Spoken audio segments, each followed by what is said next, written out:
प्रेक्षकांचं पुन्हा एकदा स्वागत।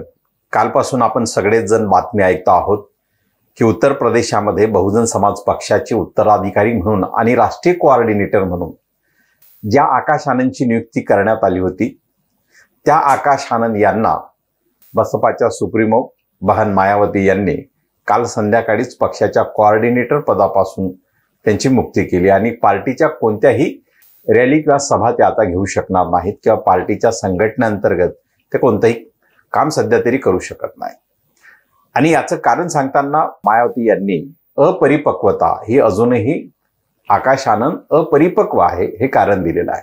अर्थात आकाश आनंद यांना राष्ट्रीय कोऑर्डिनेटर पदावरून बडतर्फ करताना मायावती यांनी अपरिपक्व शब्द जरी वापरला असला तरी गेल्या 5 महिन्यापासून त्यांची जी राष्ट्रीय कोऑर्डिनेटर पदावर नियुक्ती झाली आणि त्यानंतर देशभरातल्या अनेक माध्यमांनी त्यांची मुलाखत जेव्हा घेतली तर त्या मुलाखतीमध्ये आकाश आनंद यांनी सातत्यानं सांगितलं की मी राजकीय वारसदार म्हणून माझी अशी नियुक्ती झालेली नाही।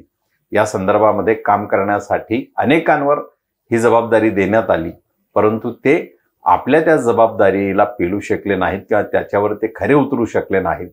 त्यामुळे ही जबाबदारी माझ्यावर सोपवण्यात आलेली आहे।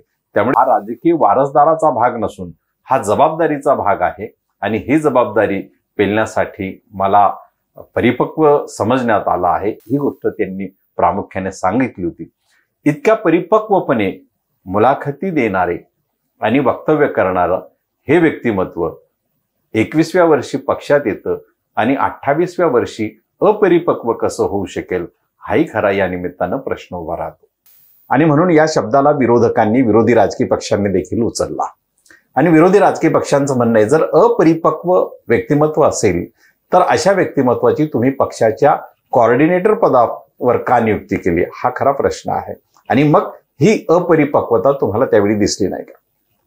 ठीक आहे, हा विरोधकांचा जो प्रश्न आहे तो त्याच्यामध्ये वेगळी काही कारणं असतात, परंतु 2017 मध्ये जेव्हा उत्तर प्रदेश विधानसभेच्या निवडणुका होत्या त्या विधानसभा निवडणुकांमध्ये समाजवादी पक्ष, बहुजन समाज पक्ष आणि त्यांच्या सोबत अजित सिंग यांचा देखील पक्ष अशी एक 3 पक्षांची युती होती आणि सहारनपूरमध्ये एक सभा आयोजित केली गेली होती। त्या सहारनपूरच्या मंचवर पहिल्यांदा जाहीररित्या आकाश आनंद यांना पाहण्यात आलं होतं। म्हणजे 2017 मध्ये जर आकाश आनंद मायावती यांच्या सोबत सभांमध्ये रॅलींमध्ये फिरत होते तर याचा अर्थ आज त्याला 7 वर्ष झाली। 7 वर्षापासून ते पार्टीमध्ये सक्रिय होते। त्यानंतर त्यांना त्या विधानसभा निवडणुकीच्या दरम्यानच त्यांचं पार्टीमध्ये लॉन्चिंगही झालं आणि गेल्या डिसेंबरमध्ये 10 डिसेंबर 2023ला आकाश आनंद यांची पक्षाच्या कोऑर्डिनेटर पदावर नियुक्ती झाली, राष्ट्रीय कोऑर्डिनेटर, आणि मायावतींचे राजकीय वारस म्हणून त्यांची नियुक्ती झाली। काल असं एकाएकी काय झालं की बहुजन समाज पक्षाच्या नेत्या मायावती यांनी आकाश आनंद यांना कोऑर्डिनेटर पदावरूनच त्यांना पदच्युत केलं। आकाश आनंद यांची सभा सीतापूर या मतदारसंघामध्ये झाली आणि त्या सभेमध्ये त्यांनी आक्रमक शैलीत किंवा आक्रमक भाषेमध्ये आपलं भाषण केलं।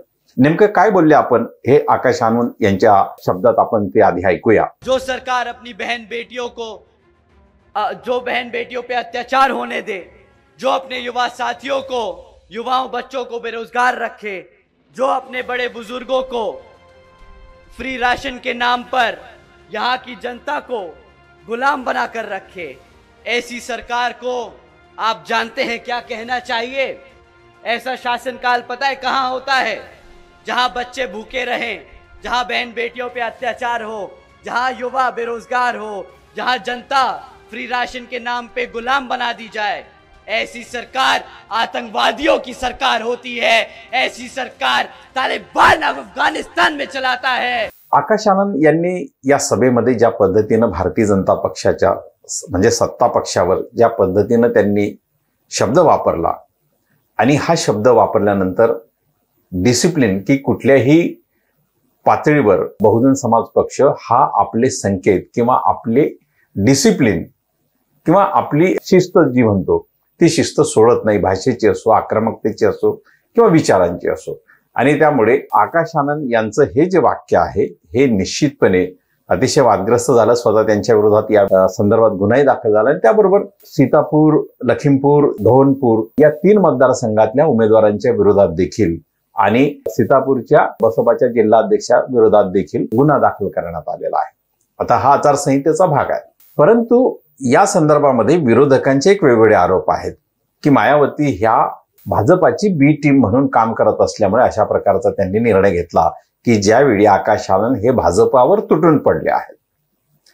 अर्थात तुटून पडणं ही गोष्ट एक वेगळी आहे, परंतु या अनुषंगानं मायावती यांनीच काल एक्सवर एक ट्विट केलं आणि त्या ट्विटमध्ये माननीय कांशीराम आणि मी स्वतः बहनजी मायावती यांनी बहुजन समाज पक्षाची उभारणी कशी केली त्या संदर्भातलं ट्विट त्यांनी केलं आणि हे ट्विट हे दर्शवतं की हा पक्ष ज्या त्यागाच्या किंवा ज्या समर्पणातून उभा राहिलेला आहे तो पक्ष अशा सहजपणे एखाद्या अपरिपक्व वक्तव्यामुळे त्या पक्षावर आच येऊ नये असा एक त्याचा मतितार्थ दुसऱ्या बाजूला आपल्याला दिसतो.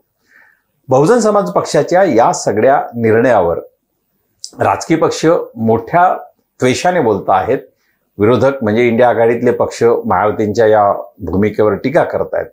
परंतु महाराष्ट्रात याकडे कसं पाहिलं जातंय? बहुजन समाज पक्ष हा महाराष्ट्रात कधीही राजकीय निवडणुका जिंकू शकलेला नाही, परंतु बहुजन समाज पक्षाची महाराष्ट्रामध्ये निश्चितपणे एक मतांची शक्ती राहिली, मतदारांची ताकद राहिली. शक्य झालं असतं तर महाराष्ट्रामध्ये जर एखादी जागा देखील विधानसभेची जर निवडून आली असती तर निश्चितपणे महाराष्ट्रामध्ये बसपाची शक्ती मोठ्या प्रमाणात वाढली असती. परंतु हे का झालं नाही हा एक वेगळा विश्लेषणाचा भाग आहे. परंतु महाराष्ट्रातल्या जनतेला किंवा महाराष्ट्रातल्या केडरला असं वाटतं, खास करून जे मान्यवर कांशीराम साहेब यांच्या काळात कार्यरत होते त्या सगळ्या केडरला असं वाटतं की बसपाची जी खरी सिंचाई आहे तर ती महाराष्ट्रातून झालेली आहे. म्हणजे महाराष्ट्राचे रिसोर्स आणि उत्तर प्रदेशामधली प्रत्यक्ष कृती यातून बहुजन समाज पक्षाची उभारणी झालेली आहे. खऱ्या अर्थानं मान्यवर कांशीराम हे सर्वात आधी महाराष्ट्रातच त्यांनी उभारणीचं काम सुरू केलं होतं, परंतु ते नंतर उत्तर प्रदेशात गेले. बामसेपचं संघटन त्यांनी देशभर उभं केलं, परंतु महाराष्ट्रामध्ये त्या संघटनेचे जे रिसोर्स होते ते मोठ्या प्रमाणात निर्माण झाले आणि याच रिसोर्समधून उत्तर प्रदेशमध्ये बहुजन समाज पक्षाची उभारणी ही मोठ्या प्रमाणात झाली. आणि त्यामुळे आजही बहुजन समाज पक्षाच्या कोणत्याही घडामोडीच्या संदर्भात महाराष्ट्रामध्ये जिज्ञासा असते, आस्था असते, औत्सुक्य असतं आणि भावनाही असतात. अशा वेगवेगळ्या पातळीवर बहुजन समाज पक्षाबरोबर महाराष्ट्रातली जनता जी त्यांची मतदार असेल किंवा नसेल, परंतु त्यांची एक सहानुभूतीदार असेल, त्यांच्या संदर्भात एक वेगवेगळा विचार करणार असेल, या सगळ्यांमध्ये खास करून शेड्यूल कास्ट समाजामध्ये, खास करून बौद्धांमध्ये बसपाच्या संदर्भात एक अशी सहानुभूती निश्चितपणे असते, औत्सुक्य असतं. त्यामुळे या निर्णयाच्या संदर्भामध्ये महाराष्ट्रात मोठ्या प्रमाणात चर्चा होत आहे. ही चर्चा होत असताना आकाश आनंद यांचा आता राजकीय भवितव्य काय हा खरा प्रश्न आहे. 21व्या वर्षी पक्षात प्रवेश करणारे आकाश आनंद 28व्या वर्षी म्हणजे कोऑर्डिनेटर पदापासून ते बाद होतात. अर्थात ते पक्षामध्ये जरी ते आता काम करणार असले तरी ते त्यांचा एक कुटुंबाचा भाग आहे. त्यांना निश्चितपणे काहीतरी समजवलं जाईल.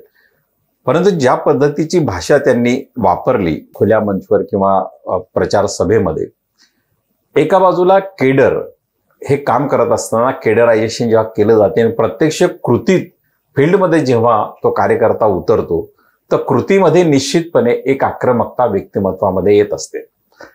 आपल्याला सगळ्यांना आठवत असेल की बहुजन समाज पक्षाची जर सभा महाराष्ट्रात किंवा देशात इतर कुठेही असली तर हे निश्चित असं असायचं की महाराष्ट्रामध्ये कांशीराम साहेबांना अधिक गंभीरतेने ऐकलं जायचं. परंतु तीच गोष्ट जर उत्तर भारतामध्ये जर गेले तर उत्तर भारतामध्ये सभा जी व्हायची ती मायावती यांची मोठ्या प्रमाणात ऐकली जायची, कारण त्यांचं अतिशय आक्रमक भाषण हेच उत्तर भारतातल्या लोकांना आकर्षणाचा केंद्रबिंदू ठरायचं. आणि त्यामुळे मान्यवर कांशीराम हे नेहमी मायावती यांच्या नंतरच बोलत असत. त्यामुळे उत्तर भारतातल्या बऱ्याच सभांमध्ये मायावती यांचं भाषण झाल्यानंतर बरेचसे प्रेक्षक श्रोते हे सभा सोडून जात असत.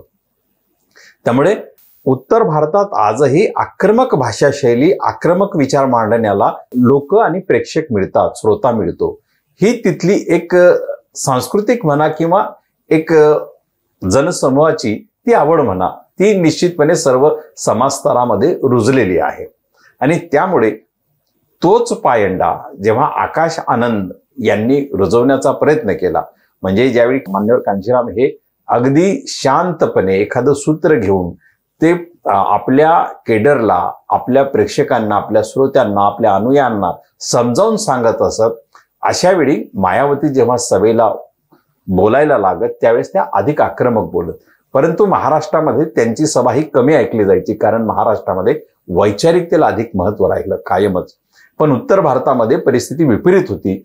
उत्तर भारतामध्ये मायावती यांना अधिक ऐकलं जायचं आणि मान्यवर कांशीराम हे बोलत असताना बरीचशी गर्दी कमी व्हायची. ही वस्तुस्थिती अनेकांनीही पाहिलेली आहे.